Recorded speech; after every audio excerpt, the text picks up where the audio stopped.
Salut à tous, salut à tous les abonnés des Gus Tutoriels. Et aujourd'hui, c'est toujours moi, votre formateur Gustave Tchani, qui vous accompagne chaque fois avec vos cours en ligne sur Gus Tutoriel.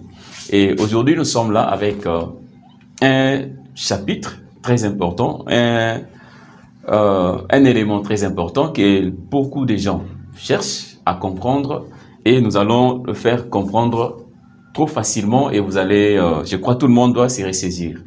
Nous allons faire l'utilisation générale et pratique de la méthode de 3 moments. Donc la méthode des 3 moments, autrement appelée la méthode des Clapeyron. Alors, nous allons calculer maintenant la rotation due aux forces extérieures. Donc ici, j'ai pris juste la formule que nous avons trouvée, c'est la formule, la première formule, disons, j'écris 1.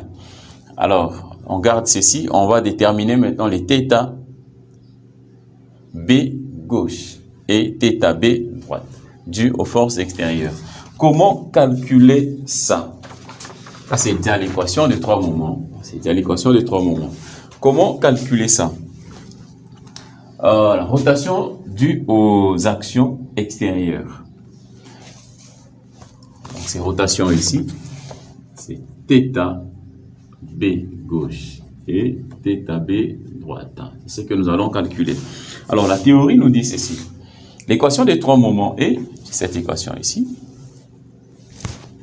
Considérons une poutre sur 3 appuis précédemment présentée, représentée la poutre qu'on avait représentée avant. Une poutre sur 3 appuis comme ça.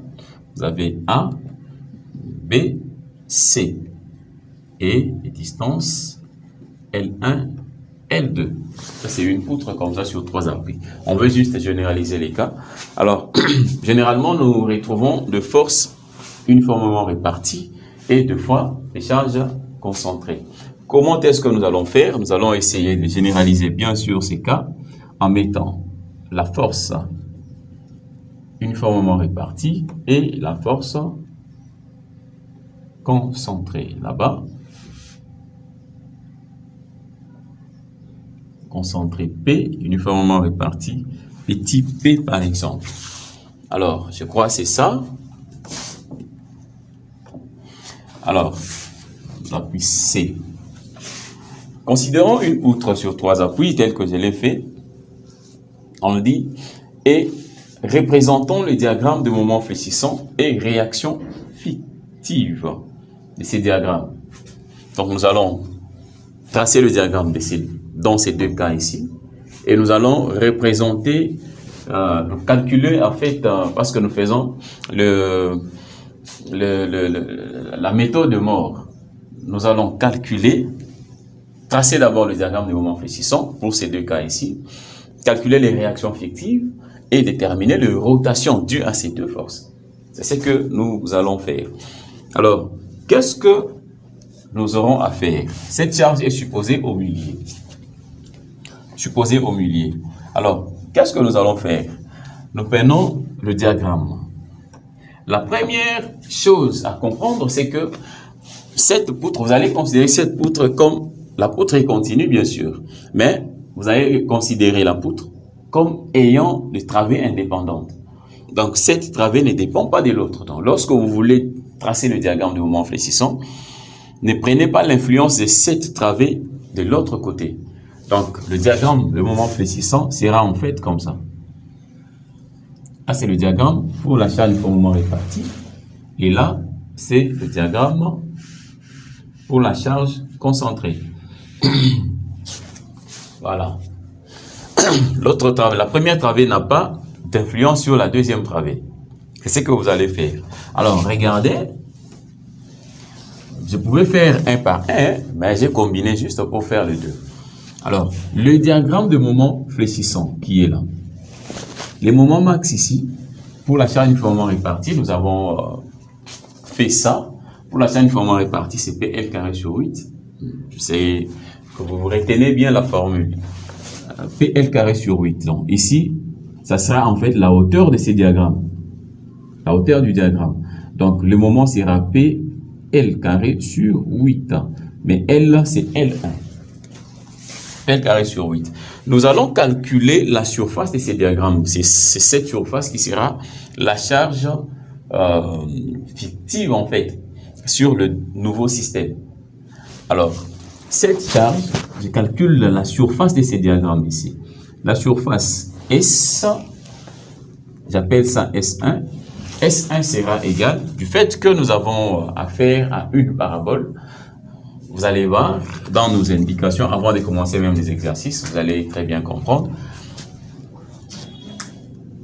La surface, vous pouvez voir aussi même nos cours sur le centre de gravité, résistance des matériaux. En résistance des matériaux, centre de gravité, vous allez retrouver la démonstration de ces formules. Donc, ça sera 2 tiers de la hauteur, c'est pour la surface d'une parabole, d'une surface parabolique en fait, délimitée par une parabole. Donc 2 tiers de la hauteur c'est P. S'il faut calculer la surface de ce triangle, vous aurez S2 égale, c'est la base fois la hauteur divisée par 2, la surface d'un triangle. Alors la base c'est L, la hauteur c'est ça, c'est L2. Donc L ici c'est L2, donc j'aurai PL2 sur 4 multiplié par L2. C'est la surface du diagramme. Et cette surface va se transformer en une force fictive, en fait, pour calculer de nouveau le réaction d'appui. Donc, je crois que vous comprenez bien la méthode de Mohr que nous venons de faire. Alors, vous pouvez aussi très bien comprendre cette méthode en consultant notre cours. Toujours, on est en résistance des matériaux sur les calculs de flèches, calcul de flèches, déplacement, ainsi de suite. Il y a plusieurs méthodes qui sont exposées là. Et la méthode de moment secondaire est là, ou la méthode de Mohr est là. Alors, vous pouvez calculer aussi, là c'était le diagramme. Alors, en revenant ici, nous avons les centres de gravité de cette surface délimitée par une parabole. Son centre de gravité jusqu'à l'appui extrême, parce que nous avons besoin de calculer la réaction d'appui dans cet appui ici. Alors, pour calculer la réaction d'appui, nous aurons besoin de la surface totale, donc la charge résultante, multipliée par la distance vers l'autre appui, en faisant la somme de moments vers cet appui-ci égale à 0. On aura besoin de cette force multipliée par la distance là, que j'appelle Xi1, et on va diviser par la longueur L1. Donc, vous comprenez très bien la manière dont nous faisons. Ici encore, j'aurai besoin de cette valeur ici, que j'appelle Xi2. Alors, du fait que la surface est symétrique, Xi1 ne sera rien d'autre que L1 divisé par 2. C'est le centre de gravité de cette surface. Vous pouvez avoir une surface plus compliquée que celle-ci. Prenez le temps de trouver les centres de gravité et vous allez trouver un bon résultat, un parfait résultat sans problème. Alors, ici encore, Xi2 égale les centres de gravité pour un triangle comme ça. Équilatéral, vous aurez toujours L2 divisé par 2. Alors, pour trouver les rotations, c'est la théorie en fait, on me dit pour trouver les rotations θB à gauche, θB à droite, il suffit de trouver les réactions fictives dans les appuis, dans les chargements et le diagramme de moment fléchissant. C'est ce que je viens de dire. Et vous allez diviser ces réactions d'appui par le quantité EI. Alors, comment nous allons faire? Quelles sont ces réactions? Regardez. Le θ, on peut venir, le θ, vous allez voir, le θB à gauche égale, là c'est θB à gauche pour la travée de gauche. Là, je vais trouver aussi θB à droite. Pour trouver la réaction d'appui au point B ici, pour trouver la réaction d'appui due au diagramme, dans la réaction fictive en fait, vous allez faire la charge qui est au-dessus. Cette charge, c'est la résultante, la surface en fait.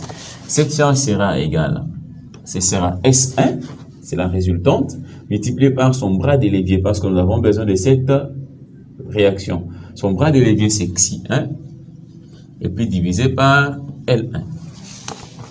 C'est comme ça. Et pour l'autre, nous avons besoin toujours de la réaction d'ici. Nous allons faire la résultante ici, c'est S2, multiplié par Xi2, divisé par L2. Et par là, pour trouver la rotation maintenant θB, la rotation θB, donc je sais très bien que vous allez remplacer juste ceci. Ça, c'est la rotation θB. Remplacer ceci, c'est la rotation θB. En prenant le 2 ici, la rotation, nous avons divisé par L1, mais seulement la rotation, c'est la réaction ici, divisée par EI. C'est le principe de la méthode, divisé par EI. Alors, je prends la rotation ici, je vais remplacer ça dans la formule, dans la première formule qu'on a calculée, hein, la formule 1, qui est là. Donc, je prends ceci, je remplace à l'intérieur.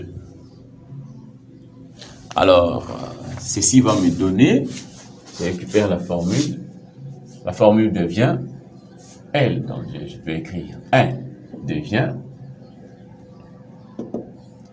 L1 MA plus 2 L1 plus L2 MB plus L2 MC égale à moins 6 EI, facteur de rotation maintenant. Le rotation, c'est ce que nous venons de trouver. Donc, je crois bien, ce sont ces valeurs ici. Vous avez ces valeurs ici.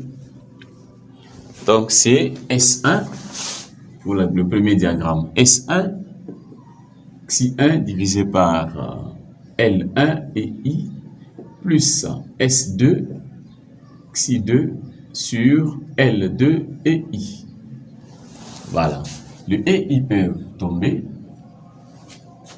Et là, la formule devient L1 MA plus 2 L1 plus L2 moment B plus L2 moment C égale A moins 6 facteur de S1 Xi1 sur L1 plus S2 Xi2 sur L2. C'est ça en fait l'équation de trois moments. L'équation des Clapeyron en fait.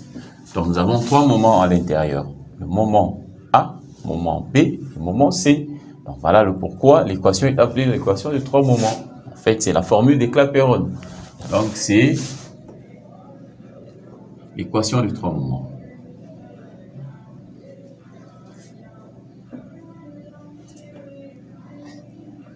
C'est ça l'équation de trois moments que nous allons utiliser.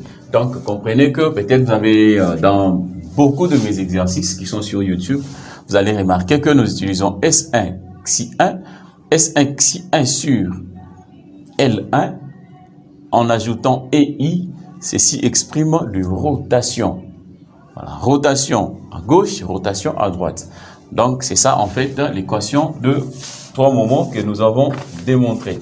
Donc je crois que nous avons fini cette partie théorique et nous allons essayer de faire certains exercices pour éclaircir en fait, voir, pour montrer comment est-ce que nous allons utiliser cette formule dans des exercices pratiques.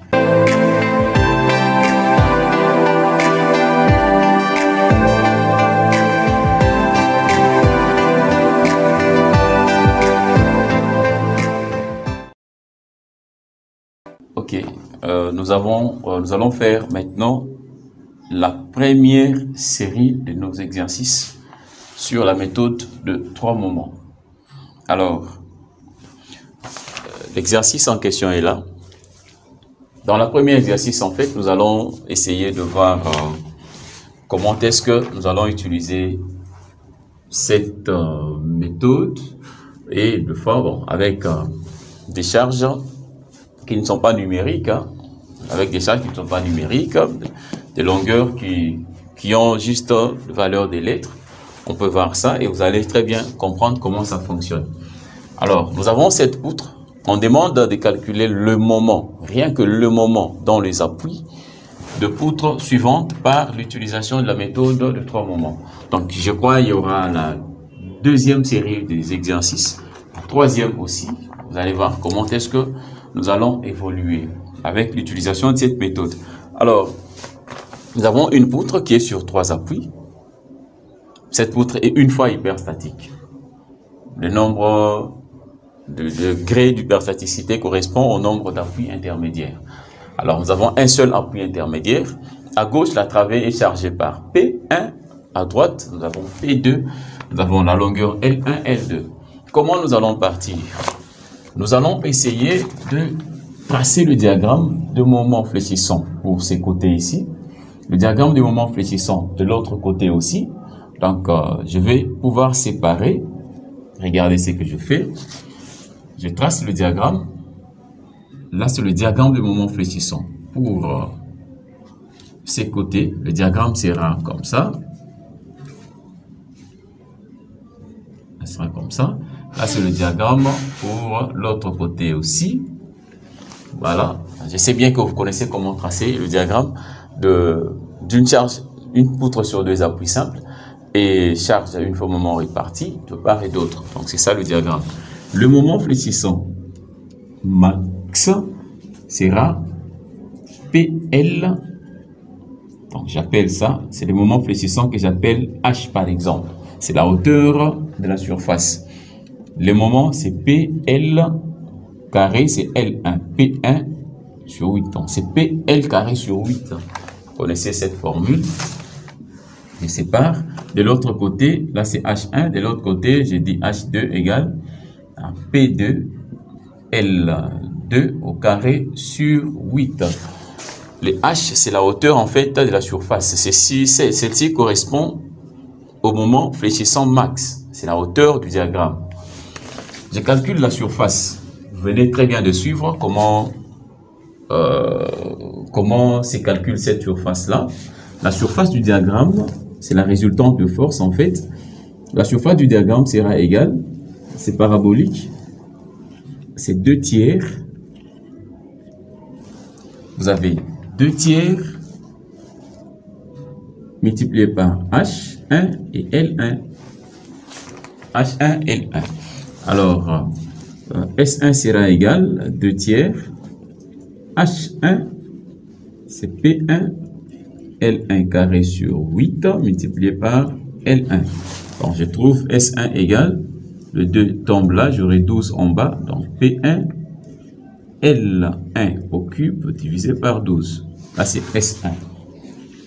Alors, la valeur de Xi, c'est le centre de gravité qui est là, et je vais prendre ça par rapport à ça. Je sais que vous comprenez ce que je fais.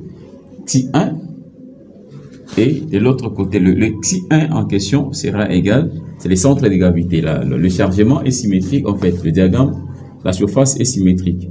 Donc, j'aurai L1 divisé par 2. Ça sera comme ça.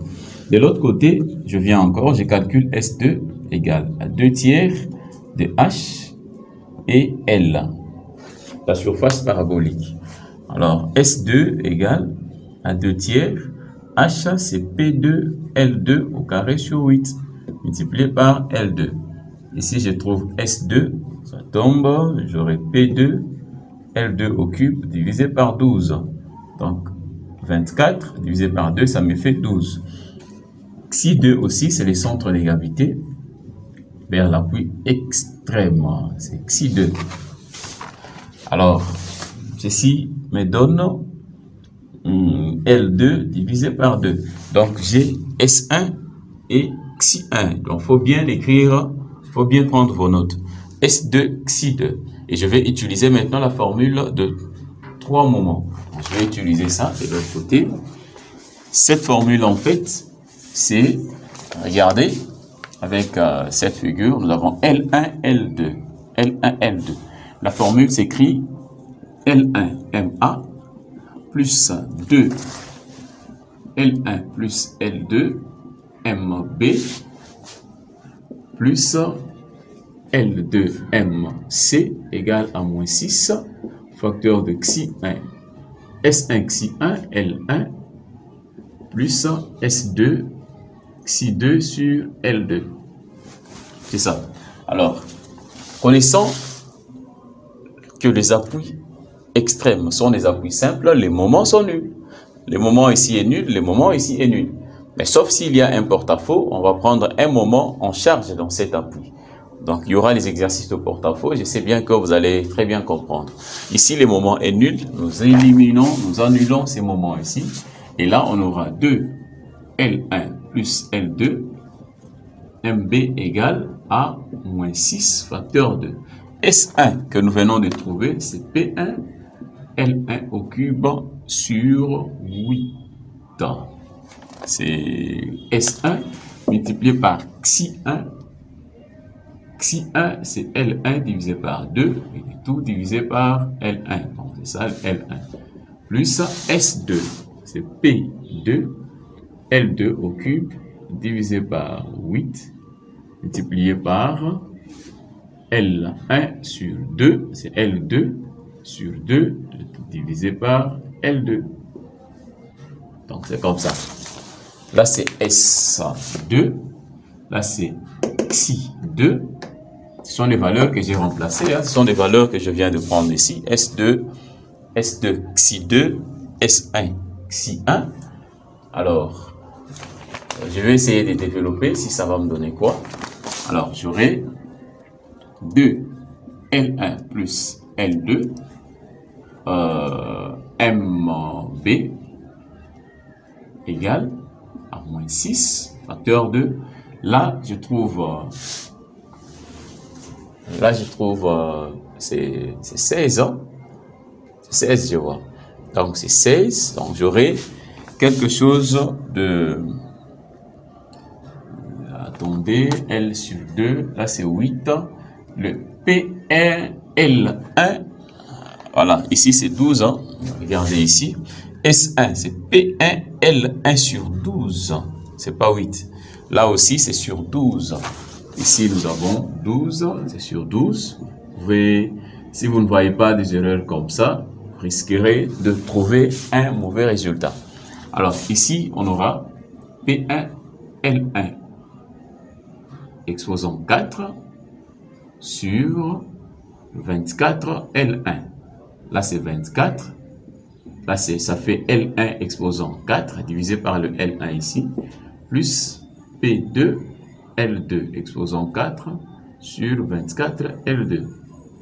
Alors, le L1 ici peut tomber avec un 4 là, il va rester 3. Là encore de l'autre côté, même chose. Donc, j'aurai 2 L1 plus L2 MB égale à moins 6 facteur de P1 L cube sur 24 plus P2 L2 au cube sur 24. Alors, le 2 avec le 6 là, ça tombe. Ceci tombe. 2, 6, ça tombe. Il va rester 3 là-bas. Les 3 avec 24, il va me rester quelque chose de 8. Alors ici, j'aurai L1 plus L2, moment B égale à P. Donc, je peux faire P1 L3 plus P2 L2 3 divisé par, il va rester 3 là-bas, 3 par, ça fera 8 avec le moins de l'autre côté. Alors, une fois vous trouvez ça, donc vous aurez, je peux tirer maintenant le moment B égal, le moment B sera égal à moins P1 L1 au cube plus P2 L2 au cube et tout divisé par 8 L1 plus L2. Là, c'est le moment MB que je trouve. Alors, une fois je trouve ces moments-là, vous allez remarquer que les moments A, vous aviez déjà annulé. Les moments A égale au moment C égale à 0. Ça, c'était déjà annulé. Alors, dans ces cas ici, si nous prenons les cas particuliers, en fait, où le P1 égale à P2 égale à P. L1 égale à L2 égale à L. C'est-à-dire, nous avons un cas comme ça, avec une chaîne de moment répartie, comme ça, P, et là, nous avons L, L. Un cas comme ça, A, B, C. Nous remplaçons tout simplement P, 1 P2 par P. Donc, vous allez voir que le moment B sera égal à moins P, L au cube, plus P, L au cube, divisé par 8, L plus L. Ici, vous aurez 2 L, 2L. Là aussi, vous aurez moins 2PL cube divisé par 8 fois 2L. Les deux tombent et j'aurai le moment B égal à PL cube moins sur 8L. Je vois. Sur 8L. Si vous prenez le 8L, le L ici tombe. Et là, j'aurai moment B égale à moins PL carré sur 8. Là, je trouve le moment B. Je sais que le moment A sera égal à moment C sera égal à 0. Donc, je crois vous comprenez très bien. Alors, si je prends un exemple pour l'utilisation de ces formules, par exemple, regardez, là, j'ai trouvé mes valeurs, j'ai trouvé. Alors, je prends un exemple, je me dis, un exemple dans un exemple. Donc, je prends ça, je me dis, la charge qui est au-dessus est de 5. Prenons P égale à 5 kN par mètre. L'appui A, B, C. Comme distance, nous avons 3 mètres. 3 mètres, c'est la valeur de L en fait. Trouver le moment au point B. Je peux utiliser ma formule qui est là, que je viens de trouver. Donc, je peux faire le moment au point B égale A moins P, L carré sur 8. Donc, je fais P, c'est 5, moins 5, fois L, c'est 3 au carré sur 8. Alors, ça sera moins 5 fois 9 divisé par 8. Et là, si vous calculez le moment B, vous allez trouver quelque chose de 5,60. Vous allez essayer un peu de la valeur, hein, 5,625 kN/m. Essayez un peu la valeur, parce que j'ai... Voilà. Et puis, vous avez le moment A qui sera égal, moment C égal à 0. Donc, c'est comme ça que nous avons calculé le moment dans ces appuis-là. Donc, regardez, le moment B, c'est la formule générale de ces cas-là. Moment A égale à 0. On peut généraliser ces cas de cette manière. Je me dis, pour cette poutre, vous allez retrouver, il y a des tableaux qui vous donnent le formule, hein, Vous avez une poutre L1, L2, là c'est la charge P1, là c'est la charge P2, l'appui A, B, C. On vous donne le moment A égale à 0, le moment B égale à 0, le moment B n'est pas 0, c'est C qui est 0, le moment B égale, et on vous donne une formule comme ça dans un tableau, L1 au cube plus P2, L2 au cube divisé par 8, L1 plus L2. Voilà, c'est ce qui a été demandé dans notre exercice pour faire notre, pour rendre en fait isostatique notre poutre. Donc je crois que nous avons fini cet exercice. Donc xi2 égale à L divisé par 2. Je vais maintenant utiliser la méthode de 3 moments. Comment utiliser la formule en fait de 3 moments? Cette formule sera la valeur de la longueur. À gauche, c'est L0. Donc j'aurai L0 multiplié par le moment dans l'appui A0 plus 2 fois L0 plus L, le moment dans l'appui A, c'est l'appui du milieu pour ces cas ici, plus L, le moment dans l'appui B, c'est l'appui extrême, égal à moins 6, facteur de S1, Xi1 sur L1, plus S2, Xi2 sur L2, c'est la formule. Alors, L0 égale à 0, le moment aussi l'appui extrême, c'est 0, pour l'appui simple, j'enlève ça. Je supprime aussi le moment B parce qu'il est nul. La distance L0 aussi, c'est 0.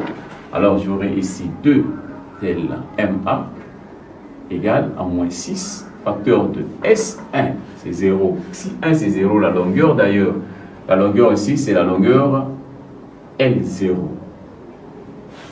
0, c'est 0, ça tombe, je reste avec S2, S2 qui est ici. S2 c'est PL cube sur 12. Donc c'est PL cube sur 12. Facteur de Xi2 c'est L sur 2. Et puis les tout divisé par L2. Donc c'est L en fait. Alors le L tombe. Le 2 ici il va tomber avec le 6 là, il va rester 3 à l'intérieur. Donc j'aurai L MA égale le 3 ici. J'aurai 3 PL cube sur 24. Moins. 24 par 3, ça me fait 8. Le L ici tombe de l'autre côté, il va rester 2. J'aurai MA égale à moins PL carré sur 24 sur 3, ça me fait 8. Vous avez le moment A, le moment au point B, c'est là égal à 0 parce que l'appui est extrême. Donc c'est ça, nous venons de trouver le moment au point A pour une poutre encastrée d'un côté, vous voyez très bien, et appuyé simplement de l'autre côté. Le moment en A, c'est moins PL carré sur 8. Moment en B, c'est 0. Par la méthode de 3 moments, méthode de Clapeyron, vous avez déterminé les moments au point A sans problème. Donc, c'est plus facile. C'est si cette valeur, vous pouvez vérifier cette valeur avec l'application, je ne sais pas, la formule de Castigliano. Vous pouvez utiliser n'importe quelle méthode que vous pouvez utiliser, vous aurez la même formule. Vous aurez la même valeur du moment au point A. Nous avons fini le deuxième exercice. Nous allons faire le troisième. Nous avons notre troisième exercice que nous allons faire. C'est cet exercice-là. C'est que on nous demande de faire le même travail, hein, déterminer les moments inconnus de la poutre par la méthode de Clapeyron. 3 moments. Alors,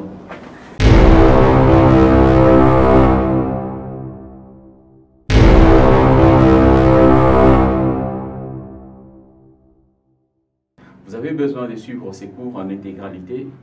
Cliquez sur le lien qui est en dessous du titre en fait de la vidéo.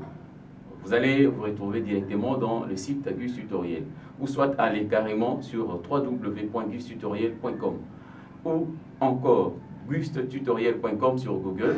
Vous serez redirigé dans le site Gus Tutoriel et vous allez retrouver tout le cours en intégralité, donc du début à la fin, sur l'utilisation et l'application de la méthode de 3 mots.